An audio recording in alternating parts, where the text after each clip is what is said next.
You've just bought a brand new phone, sleek, fast, and shiny, but after a few hours of use, it starts to feel unusually warm. Surprising, right? Overheating isn't just a problem for old phones, even the latest models can run hot under certain conditions.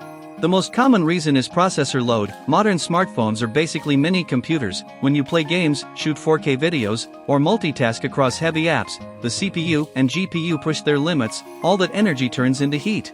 Unlike laptops, your phone doesn't have a fan or big heatsink. It relies on passive cooling, thin metal frames, vapor chambers, or graphite sheets. That's great for design, but it also means heat has fewer ways to escape.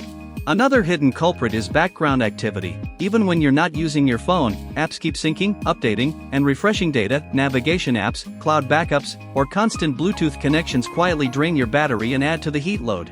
Then there's the battery itself. Lithium-ion cells generate heat every time they charge or discharge. Fast charging makes it worse. Pushing power at high currents creates more resistance and more heat.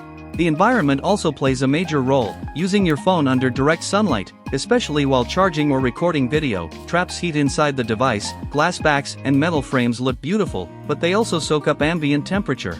Don't forget about network stress. Poor signal reception forces your phone's antenna to boost power. Just to stay connected, streaming, or calling in low signal areas can quickly warm up your device. Some cases literally trap heat. Thick, rubberized, or poorly ventilated phone cases can prevent heat from dissipating. If your phone feels hot all the time, try using it without the case for a while and see if it helps.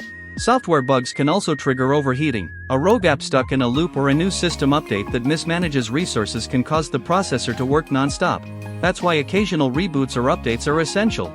Artificial intelligence and camera features are new heat sources too. Real-time photo enhancement, background face tracking, and AI-driven suggestions all require extra processing, and thus, more heat. The good news, occasional warmth is normal. Phones are designed to handle temperatures up to around 113 degrees Fahrenheit. They even throttle performance automatically to prevent damage. What's dangerous is when the device gets too hot to touch or shuts down on its own. That's your cue to stop and cool it down. In short, even a brand new phone can overheat because it's doing a lot in a tiny, sealed space. It's not a flaw, it's physics. The key is balance. Give it breaks, keep it out of the sun, and avoid unnecessary background tasks. Your phone, and your hands, will thank you. That's it for today's video. If you enjoyed this video, don't forget to subscribe to my channel. I will keep sharing more practical knowledge about everyday life. See you next time.